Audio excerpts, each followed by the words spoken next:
Halo semua, pernah kebayang nggak sih kita bisa ngajarin dasar-dasar coding, logikanya, cara mecahin masalahnya, kreativitasnya, tanpa perlu nyentuh komputer sama sekali?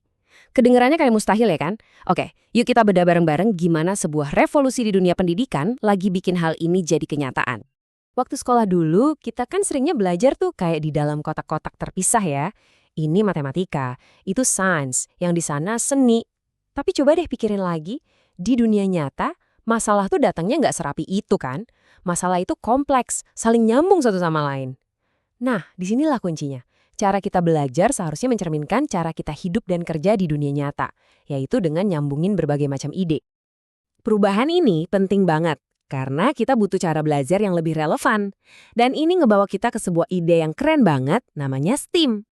Nah, ini dia, STEAM. Dan ini bukan cuma singkatan biasa loh, ini tuh sebuah filosofi. Sains, teknologi, teknik, seni, dan matematika nggak lagi jalan sendiri-sendiri. Justru, semua itu jadi alat di dalam satu kotak perkakas yang sama. Ini ngajarin siswa buat berpikir lintas disiplin, persis kayak para profesional mecahin masalah-masalah besar di luar sana. Dan efeknya, wah luar biasa. Siswa jadi nggak cuma ngapalin materi, mereka belajar buat mecahin masalah beneran, mikir kritis, dan jadi jauh lebih semangat karena mereka lihat langsung hubungan pelajaran sama dunia mereka. Inilah persiapan yang sesungguhnya untuk masa depan. Oke, sekarang kita coba fokus ke pilar teknologinya STEAM. Biasanya kan kita mikir, wah ini pasti soal komputer, layar, dan kawan-kawannya. Tapi, gimana kalau saya bilang kita bisa ngajarin inti dari teknologi, yaitu coding, tanpa itu semua? Nah, inilah konsep revolusioner dari unplugged coding. Unplugged coding atau coding tanpa komputer, ini soal esensinya, bukan soal ngetik sintaks yang ribet di keyboard, tapi soal pemikiran komputasional. Maksudnya cara kita macah masalah, nemuin pola, dan ngerancang solusi langkah demi langkah. Ini adalah logika di balik semua kode. Dan keunggulannya tuh praktis banget. Nggak perlu teknologi mahal, jadi siapa aja bisa coba. Anak-anak bisa belajar langsung pakai tangan mereka sendiri, kerja bareng teman-temannya, dan melihat konsep coding yang abstrak jadi sesuatu yang nyata di sekitar mereka. Jadi, apa yang terjadi kalau kita gabungin dua ide super ini? Filosofi STEAM yang interdisipliner sama pendekatan unplugged coding yang praktis, hasilnya benar-benar transformatif. Nah, ini dia intinya. Ternyata, pemikiran komputasional itu ibarat benang merah yang nyambungin sains, teknologi, teknik, seni, dan matematika. Bukan lagi pelajaran yang terpisah, tapi jadi satu sistem berpikir yang terintegrasi. Dan ini tuh bukan ide baru yang asal-asalan ya. Konsep ini akarnya kuat banget di teori pendidikan yang udah teruji.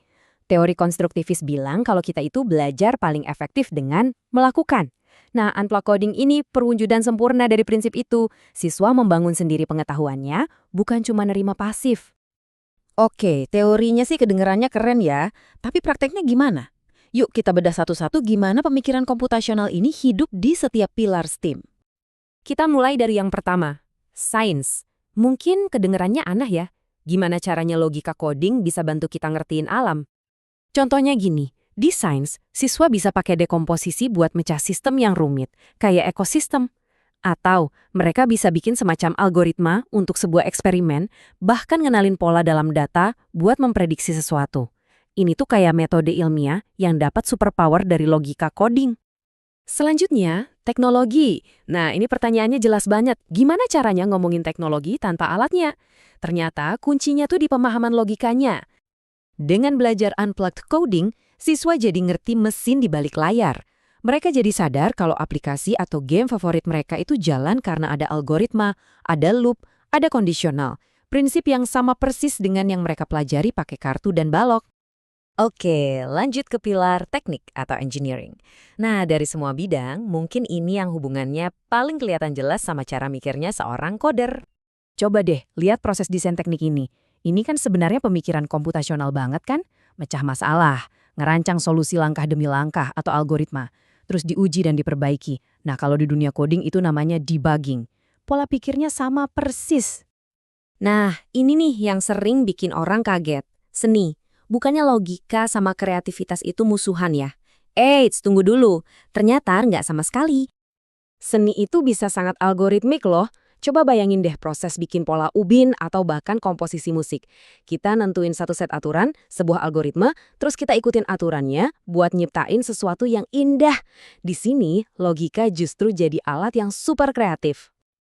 Dan yang terakhir, kita ke matematika. Ini bidang yang hubungannya sama coding paling jelas dan paling dekat. Setiap skill inti di pemikiran komputasional itu punya pasangan langsung di matematika. Mecah soal cerita yang panjang, itu dekomposisi.